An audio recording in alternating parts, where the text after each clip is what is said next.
La Venezia ferita dai danni di oltre 1 miliardo per l'acqua alta. Il sindaco commissario Luigi Brugnaro spiega il meccanismo per ottenere i ristori, ma serve lo scontrino fiscale, annuncia. Con la marea eccezionale dei giorni scorsi, cancellate anche molte prenotazioni di biglietti aerei, sia al Marco Polo che allo scalo di Treviso, a dirlo il numero 1 di Save.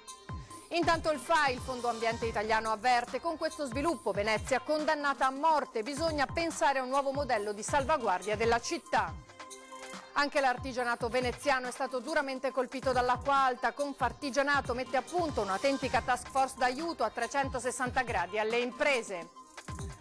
Orribile incidente a Fiesso d'Artico, un 62enne in bicicletta investito da un tir che lo trascina per diversi metri sotto gli occhi dei residenti prima di fermarsi. Teatro Goldoni gremito ieri per il dibattito sul referendum per la separazione tra Venezia e Mestre. A 2 settimane dal voto il clima è sempre più bollente. Al Marco Polo di Tessera oggi la piantumazione di 100 alberi da parte di altrettanti piccoli alunni delle scuole del territorio, iniziativa in occasione della giornata dell'albero.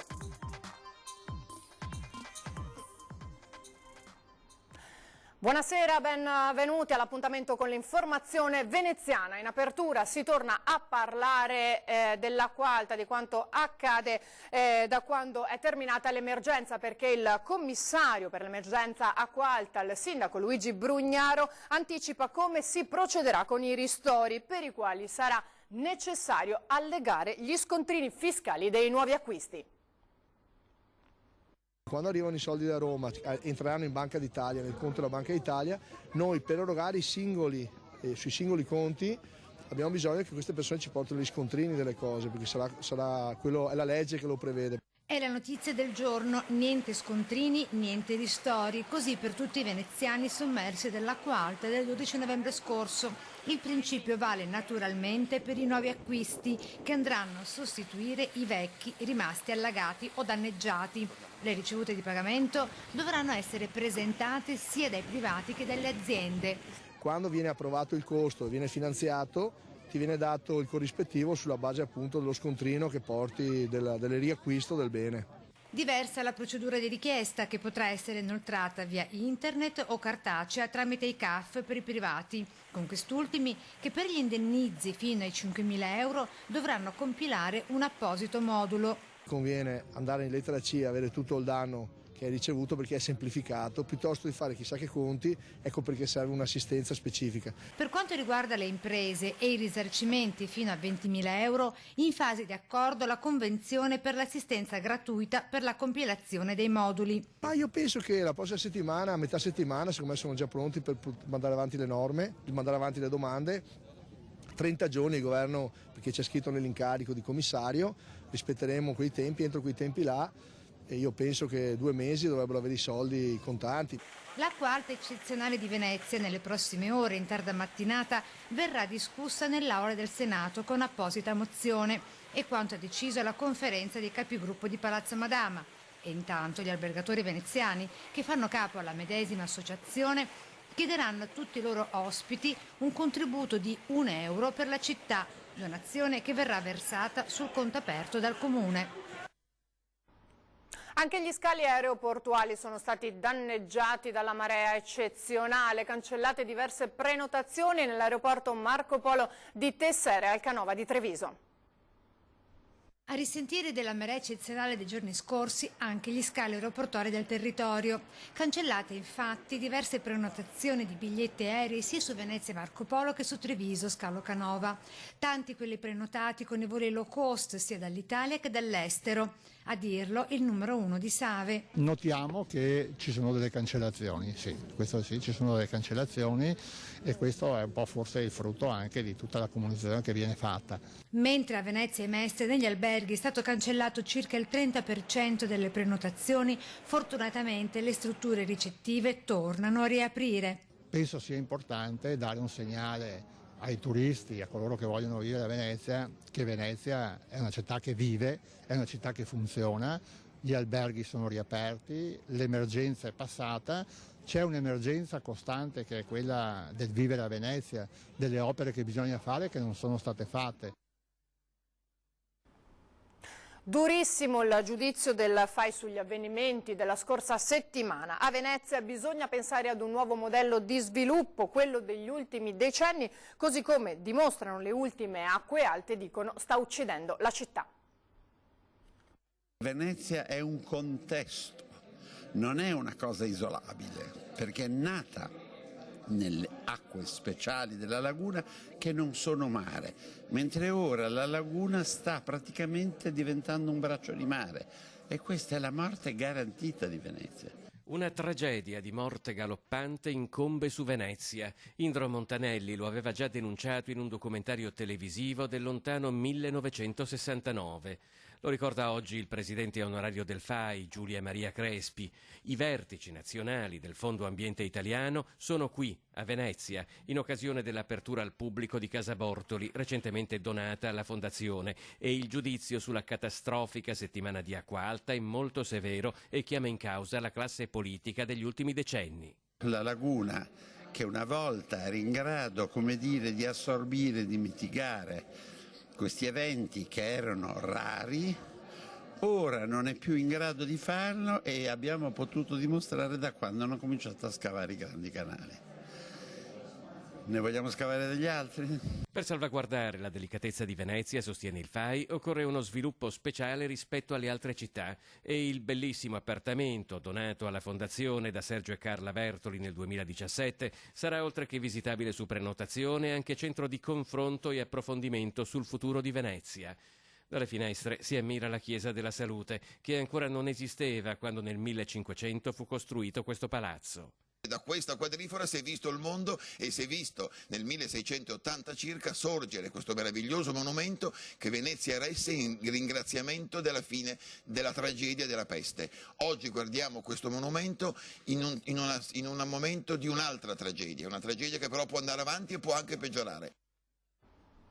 E oggi il primo ministro armeno ha visitato il monastero mechitarista sull'isola di San Lazzaro degli Armeni per constatare i danni causati dalle acque straordinarie della scorsa settimana. La soprintendenza ha annunciato che si procederà con un nuovo intervento di asciugatura, nonché di congelamento e liofilizzazione di ciò che è andato sott'acqua dei depositi librari che contengono documenti dal Settecento ad oggi. I pezzi pregiati custoditi nella biblioteca e nella struttura museale monumentale sono ben conservati e non hanno subito danni. Anche l'artigianato veneziano però è stato duramente colpito dall'acqua alta e proprio per questo Confartigianato ha messo a punto una task force d'aiuto alle imprese a 360 gradi. Quanto è stato colpito l'artigianato di Venezia? È stato colpito a morte. Venezia è distrutta, basta insomma farci un giro e abbiamo visto che siamo attorno al 70% di imprese devastate. Venezia non è solo alberghi, negozi, ristoranti e bar. In città è attiva una fitta rete di aziende artigiane che non intende arrendersi, men che meno ora, dopo una settimana di passione che ha colpito 2 artigiani su 3.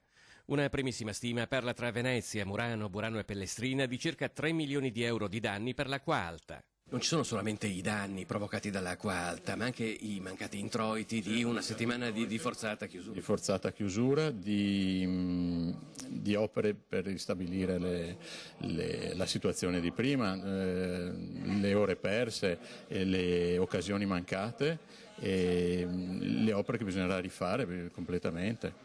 Alla Confartigianato veneziana si è data vita ad un'autentica task force, SOS Impresa, informazione continua e assistenza per i rimborsi, segnalazione di artigiani per emergenze e perfino assistenza psicologica. Sarà un supporto collettivo all'inizio, quindi una serie di incontri collettivi per alleggerire il clima, per parlare, per abituarli a parlare di questa cosa. Da questo ci auguriamo che nascano anche degli incontri individuali. Alcuni rimborsi saranno difficili da ottenere, per questo è partita una raccolta fondi apposita dedicata a casi particolari. Abbiamo visto nelle esperienze, anche in quella più recente dell'acqua alta del 2008, molti si sono trovati a dover affrontare costi di perizia che li hanno disincentivati a presentare le richieste di rimborso, proprio perché i costi delle perizie superavano, erano quasi uguali ai danni che avevano subito. Un teatro Goldoni da tutto esaurito ha ospitato ieri un vivace dibattito sul referendum per la separazione tra Venezia e Mestre, in programma il 1° dicembre con interventi di rappresentanti del sì e rappresentanti del no. La partecipazione è stata talmente alta che in molti non sono riusciti ad entrare. Teatro Goldoni di Venezia ha gremito ieri sera per il dibattito sul referendum del 1° dicembre, moderato dal direttore delle reti Media Nord-Est Luigi Bacialli. 600 tra veneziani e mestrini in platea, sui palchi e fin sul loggione si sono confrontati partecipi come mai prima d'ora sulla separazione di Venezia da Mestre, auspicata dal comitato promotore del sì e osteggiata dai sostenitori del no, che vogliono mantenere l'unione tra i due comuni. Un vero e proprio scontro tra i 4 relatori sul palco, Marco Sitrane e Deborah Esposti per il sì, Giorgio Dodi e Roberto Marangio per il no, con numerosi interventi dalla platea. Il dibattito è stato preceduto dallo scrittore Antonio Scurati, che ha letto un brano di un suo libro profetico pubblicato 10 anni fa, La seconda mezzanotte. Racconta di una Venezia sommersa da un'onda di mare che non trova più le balene, non trova più diciamo, le difese naturali a proteggerla e che ridotta in rovina viene poi venduta ai cinesi, che ne fanno una specie di Disneyland così estrema del terzo millennio. E purtroppo questo romanzo scritto 10 anni fa, che apparteneva alla fantascienza, purtroppo oggi appartiene alla cronaca. È la 5ª volta che si vota per separare amministrativamente Venezia e Mestre, senza che il sì alla separazione abbia mai avuto la meglio. 40 anni fa il primo referendum. Oggi si dovrà superare il quorum del 50+1 perché la consultazione sia valida. Vivace e a volte aspro ma civile il dibattito, con molti interventi e domande dal pubblico per il sì o per il no. Non è costruendo un muro attorno alla città che si risolvono, perché nessuno dei problemi che grava su Venezia, turismo, ambiente, Mose, porto e tutto quanto, non trova soluzione in una rappresentanza nuova che è quella del piccolo comune. La vera domanda dirimente per il sì e per il no è: quale strada le due parti intendono percorrere per ottenere l'autonomia, in quali tempi e a quale costo? Dominante il tema del Mose, che ancora non funziona a pochi giorni dal trauma dell'acqua alta eccezionale di 1,87 m. E non è finita qui. Tra pochi giorni si replicherà lo scontro a Mestre. Incidente mortale questa mattina in pieno centro a Fiesso d'Artico. Un uomo di 62 anni è stato travolto da un tir ed è morto sul colpo.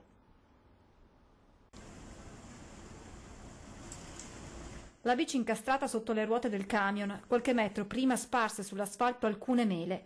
Sono i fotogrammi della tragedia che si è consumata questa mattina intorno alle 11:30 in pieno centro a Fiesso d'Artico. Sergio Cassandro, 62 anni, ne avrebbe compiuti 63 il prossimo 26 dicembre, era in sella alla sua bicicletta, la borsa della spesa appesa al manubrio. Stava percorrendo via Riviera del Brenta in direzione Dolo quando, da una prima ricostruzione della polizia locale, sarebbe stato agganciato da un camion austriaco che procedeva nello stesso senso di marcia e trascinato per alcuni metri. A terra resta la scia di sangue, poco più in là il corpo senza vita di Cassandro. Immediato l'arrivo dei sanitari del SUEM che hanno tentato di rianimarlo, ma le ferite riportate erano troppo gravi, l'uomo è deceduto poco dopo. La drammatica scena si è consumata davanti agli occhi scioccati di passanti e commercianti. Sconvolta la comunità fiessese, Cassandro era molto conosciuto in paese, ci racconta il sindaco Andrea Martellato. L'incidente ha avuto forti ripercussioni sulla viabilità, con traffico a senso alternato e lunghe code in entrambe le direzioni.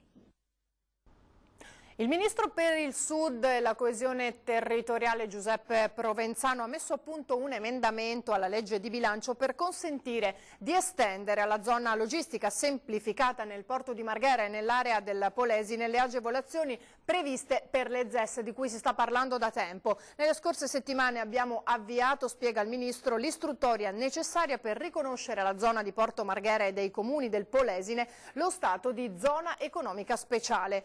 La norma, si legge in una nota, stabilisce che le agevolazioni del credito d'imposta previsto per le ZES possano essere estese anche alle ZLS del centro-nord, laddove esista un legame tra le aree portuali di importanza europea e i comuni invece individuati dalla Carta degli aiuti a finalità regionale della Commissione europea.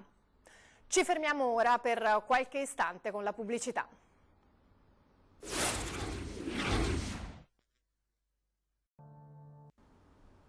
Ben ritrovati in studio con altre notizie dal veneziano. Torniamo a parlare del dibattito che si è aperto in città dopo l'eccezionale ondata di acqua alta, perché nel fine settimana ci sarà un doppio appuntamento, sabato con un'assemblea pubblica in sala San Leonardo, mentre domenica con una manifestazione per le strade della città. La situazione è difficile, tante famiglie sono in grosse difficoltà, si può girare per la città e vedere mobili accatastati fuori dalle porte, negozi che non riaprono, quindi la situazione è veramente grave e pesante. Salviamo Venezia, un appello che dopo le drammatiche giornate di eccezionale acqua alta è anche una dichiarazione di intenti per la quale si chiede la partecipazione dei residenti con 2 iniziative a stretto giro nel fine settimana. La prima, sabato 23 novembre, un'assemblea cittadina alle 17 in sala Leonardo che conta già 5.000 partecipanti virtuali su Facebook, cui seguirà domenica una manifestazione. Quello che abbiamo visto martedì 12 novembre è stato esattamente il sovrapporsi del drammatico effetto dei cambiamenti climatici, quindi una potenza degli eventi meteorologici fuori controllo sempre più violenti, che si unisce a una devastazione della laguna che ha aggravato il problema delle acque alte, cioè l'acqua è sempre più alta perché la laguna è sempre più manomessa. Il giudizio sulla gestione politica della laguna negli ultimi decenni è critico ad ogni livello. Per anni si è continuato ad andare nella direzione sbagliata, sostengono gli organizzatori della doppia manifestazione, ed occorre ripensare sia al modello di sviluppo economico che ai metodi di tutela della laguna. L'idea è quella della costituzione di un gruppo di esperti internazionali che sulla spinta di esperti locali, mi viene in mente di Tella, mi viene in mente dal Paus, mi viene in mente Via del Mo, che riescano a venire in città e a dirci a che punto è il modo e soprattutto se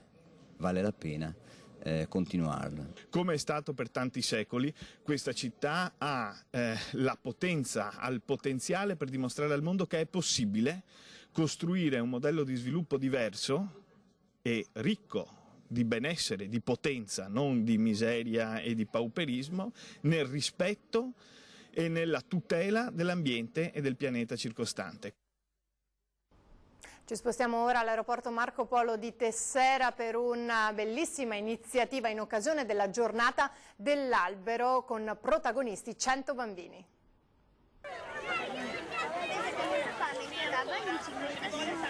Eccoli a divertirsi, palette e guanti alle mani, i bimbi si sono improvvisati contadini per un giorno.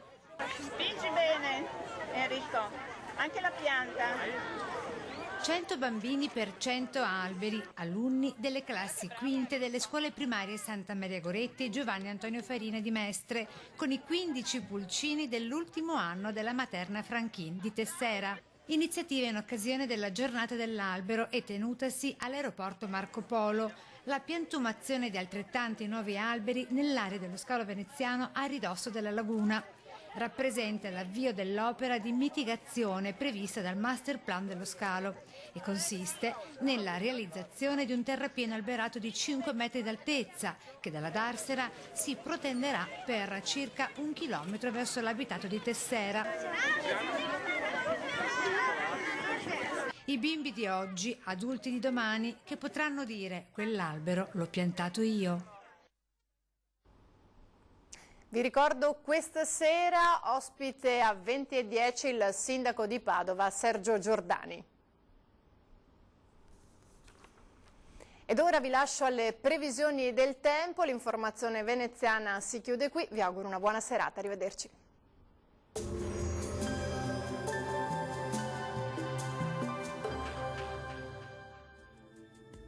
Bentrovati al meteo. Il nostro territorio è nel mirino di nuove perturbazioni, seppur alternate a spazi più soleggiati. Vediamo dunque la situazione di giovedì 21 novembre. Sul Veneto il cielo risulterà molto nuvoloso con qualche precipitazione a carattere sparso, generalmente non di forte intensità. Non si esclude in giornata anche qualche pausa più asciutta e maggiormente all'insegna del sole. Vediamo anche le temperature, le minime saranno comprese tra 4 e 8 gradi, massime tra 11 e 13 gradi circa. Ci spostiamo ora sul Friuli Venezia Giulia, dove il tempo sarà spiccatamente instabile con rovesci piuttosto frequenti, vedete, un po' su tutte le province. Temperature minime tra 5 e 10 gradi, massime sui 13 gradi circa. Poche novità sul Trentino Alto Adige, dove avremo qualche pioggia a carattere sparso, sarà più soleggiato invece sui settori alpini di confine. Temperature minime in calo intorno a -2 gradi, massime sui 9 gradi circa.